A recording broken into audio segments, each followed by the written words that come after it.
Hi, it's Jo from Minerva, and today we're here to do a little tutorial on something that's asked quite a lot, which is if I've got a pattern with sleeves, can I change it to a sleeveless pattern?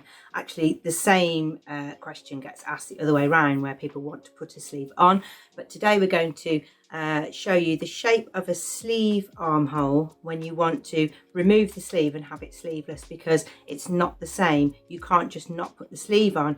You'll get a wider shoulder and you'll have some problems here in your underarm. You might want to remove the sleeve from a pattern because it was just a sleeved pattern and you want to have it sleeveless. That's not the case so much now, because you get quite a lot of patterns that have different views. But you also might want to save a ready-to-wear item, or an item that you have made with a sleeve but you've got a hole in it or a burn in it or a mark on it, and you want to take it off so that you can save the rest of your garment and make it sleeveless. There are a couple of ways that you can change a sleeve top into a sleeveless top. Well, let's look at wovens first. So this is the Scout Tee pattern. I really like it. It fits well across the bust. I really like the short little sleeves, and I make lots and lots and lots of them. But if I wanted to make this top sleeveless, then I couldn't just not put the sleeves on, because this part here would be far too wide. This seam goes right out to the edge of my shoulder, and I would need to just bring that in a little bit for a sleeveless top. And when you have a sleeve on a bodice cut pattern here, then that seam goes right into your underarm, and that gives you lots of movement in your arm. So you need to move this seam down a little bit to make a sleeveless top. Let's go over to the cutting table and we can see what that looks like on a flat pattern. This is the Grainline Studio Scout Tee. It's a sleeved top. There aren't any other variations or views, but I like the bust fit on this. But today I'm going to show you how to remove the sleeves. First of all, you're going to trace off the front and back pattern pieces. And let's start looking at the front. Here's the arm sike. It's quite big for a sleeved pattern and we want to change that. So the first thing I'm going to do is find the finished garment shape by adding the 1.5 seam allowance to the shoulder, arm sike, side seam and neck.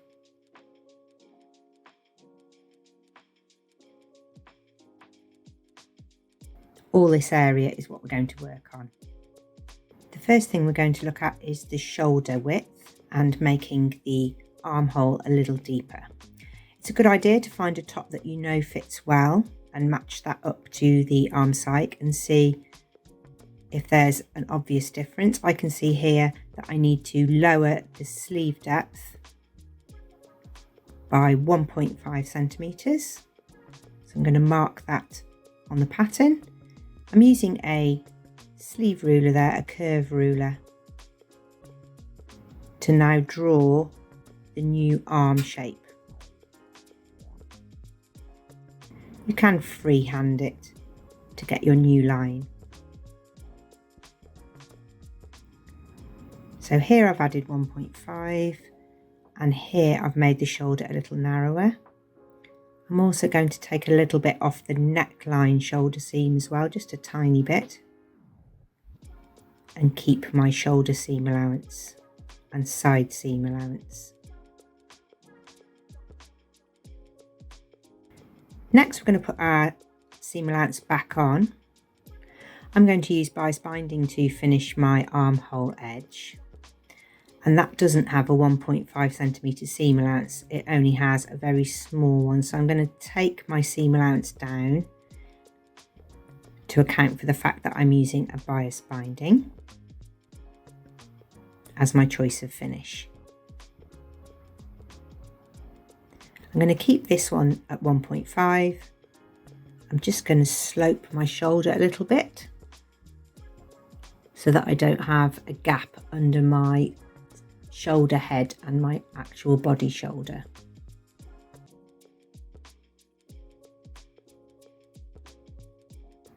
Just completing the seam allowance here now on the neckline, because I did just adjust the inner shoulder a tiny little bit.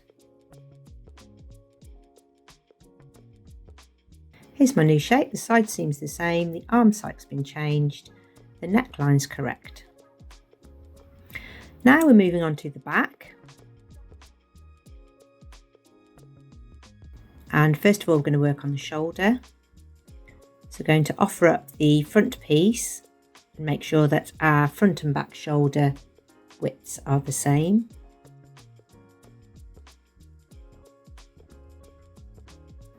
Got two marks, one for the inner shoulder, one for the outer shoulder. And now I can add those seam allowances on that I know. So the neckline remains the same. And again, offer up the top that I know has a good arm site coverage. And I'm just going to trace that on. I have got a little space here where I need to add a tiny little bit more under my arm. So just pop a bit of paper under there, because I don't want that to dip down low. I want it to be squared off. So this is the new shape for my back armhole. I'm going to put that really small seam allowance on there for my binding. Had a tiny little bit off the neckline to match the front. And I'm keeping the side seam allowances the same.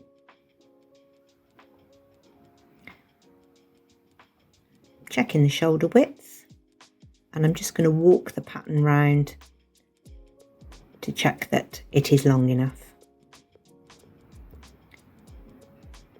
And that's the pattern ready. I folded my fabric with 2 fold lines. I've got the straight grain running from shoulder to hem. Then I'll have the cross grain going across my top. Pinning the centre fold on the fold line of the fabric.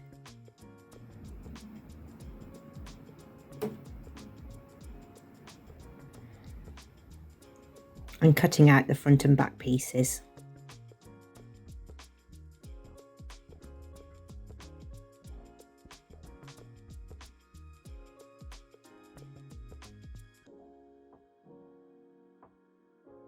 Those are all the pieces that I need, because I'm going to be using a binding to finish the armholes.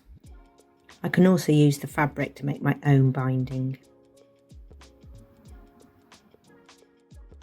Of course, once you've cut out your top, you can't just sew up the sides and it's finished, because you need in some way to finish this armhole seam and of course the neck seam. You can finish the neck seam the same as the pattern, which is with a binding.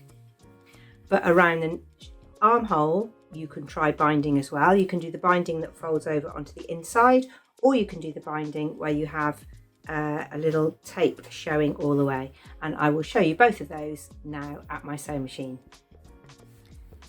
So with your top inside out and your binding right side touching right side,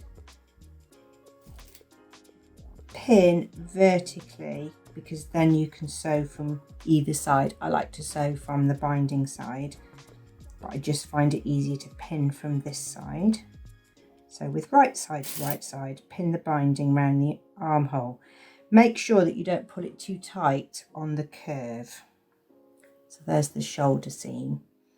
And it's not so bad going over the shoulder here, but where this curve is at your underarm, you need to make sure that the tension isn't on the binding, the tension is on your top. So make sure your top is nice and taut, but you've got a little bit of ease in the binding. So try not to pull that tight, because when you fold it over, you want it to have a little bit of curve room.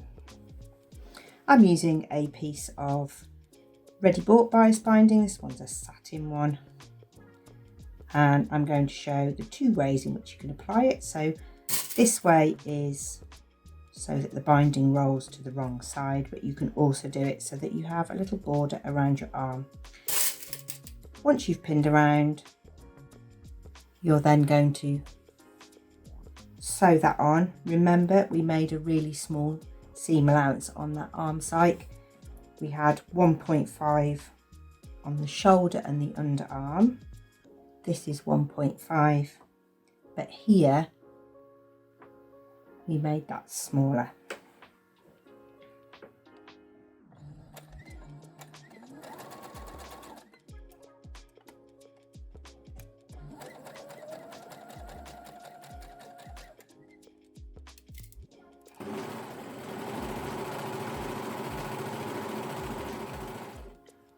So here's your armhole binding attached. So you would roll the binding to the wrong side, pin it in place, and then sew with a matching thread. You might want to put a different coloured thread in the bobbin.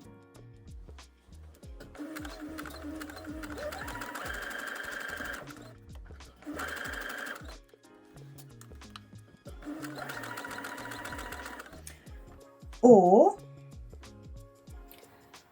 you can fold the binding in half and hand sew around.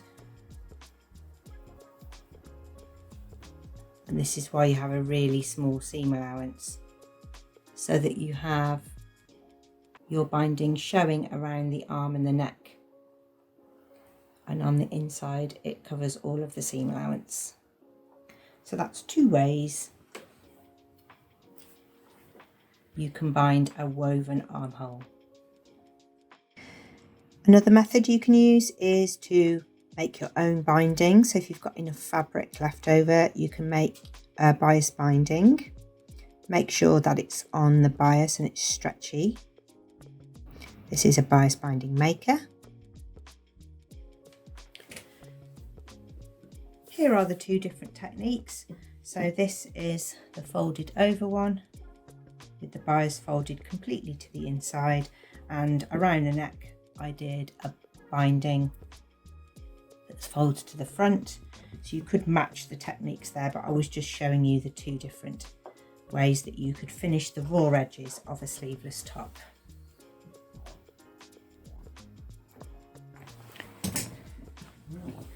Okay, here's the top finished. So you can see the shoulders have been shortened so that they're on top of your shoulders, not running out to the edges. The neckline is the neckline that I like off the Scout tee, and the length and all the hip fit. And you can see that the armhole doesn't come really low and show my bra band. I am getting a little bit of a droop there, so maybe I could have scooped out a little bit more. That is where I left it at its sleeve point. So here I took some out, below I took some out, and I left it there. So I could scoop out a little bit more and I would get a smoother fit. So it's good to toile your items on some of your remnant pieces. This was a little bit of Minerva Viscose Chalet in the confetti design. But you will need to change your shoulder width and your arm shape for a sleeveless top in woven fabrics. If you've got some stretch fabric or a t-shirt, for example, that you want to change into a sleeveless top, then you might need to use some slightly different techniques. So I've got a t-shirt that I would like to change into a short sleeve top because it's got a little mark on the sleeve and I want to take the sleeve off, make it sleeveless. But obviously I'm going to need to bind that edge in some way. So I'm going to show you how to finish the edge of your t-shirt and also how to find the difference between the front and the back on a stretch fabric. Here's the mark on my sleeve, so I want to take those off. I can't just cut it off the sleeve because the back part of the arm side is slightly bigger than the front. So you can see there with the pin line, I'll just chalk it on for you. The back is going to be a little deeper. If I just cut it off all the way around the arm sleeve, I would have a sort of gaping hole at the back showing quite a bit of my skin behind my arm. So I'm just going to cut that off as close to the seam line as I can.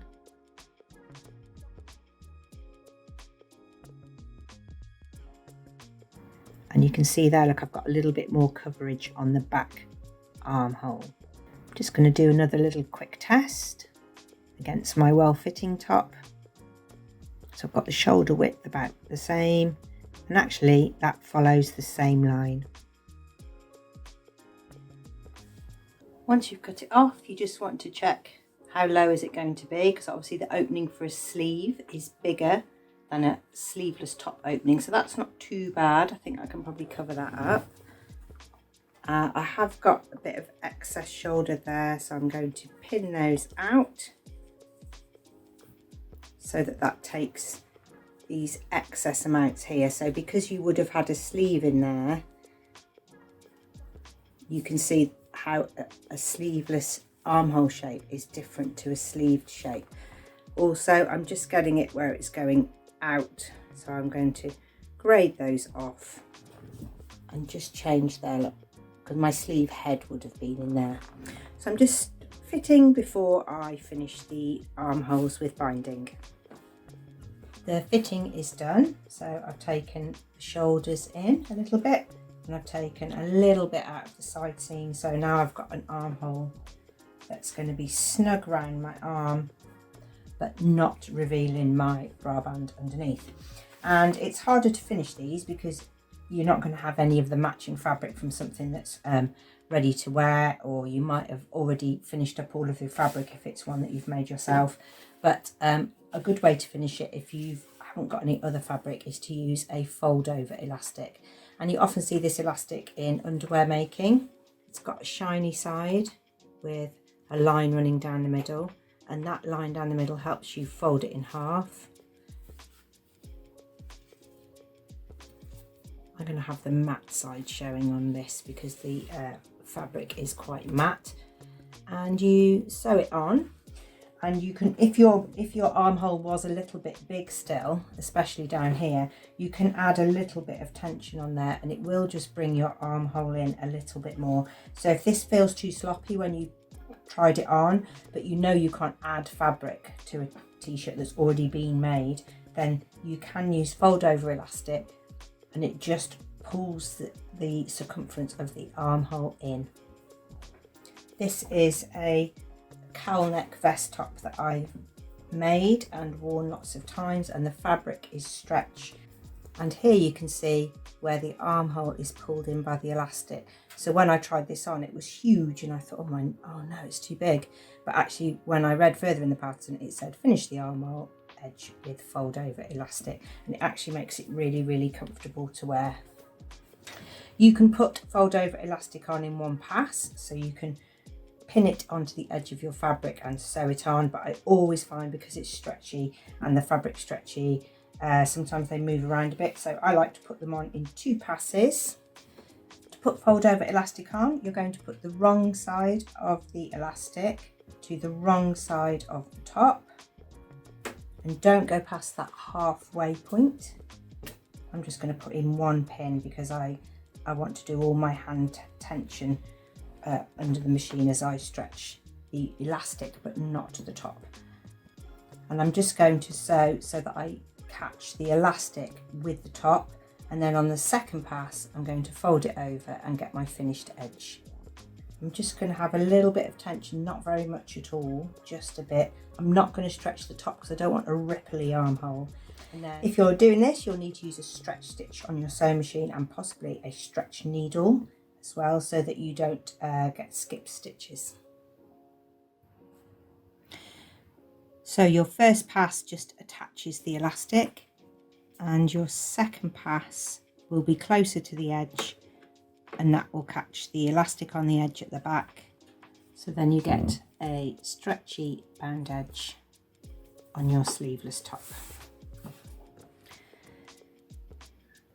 So once you've put the elastic on, you can see that it just pulls in the gape that you might get if you've taken the sleeve off something.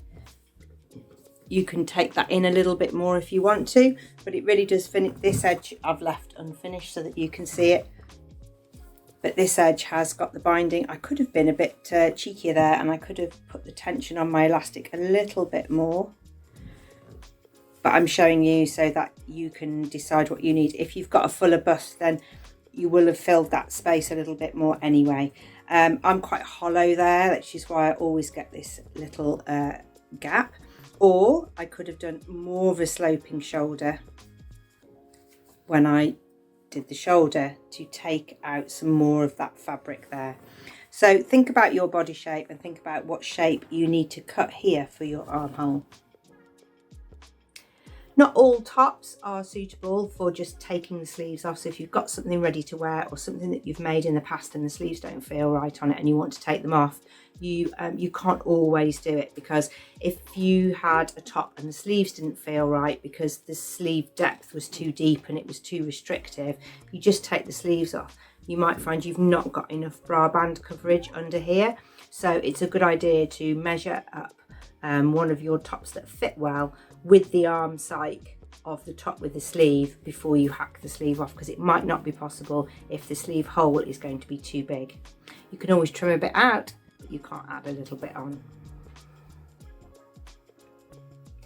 The more you start doing this technique, the more you'll find more out about your body shape. So you can see on this top I'm wearing it on purpose, it does need a sloping shoulder adjustment, because I'm getting drag lines from my white upper shoulder down here, and drag lines normally point to the problem, so it's pointing to my shoulders.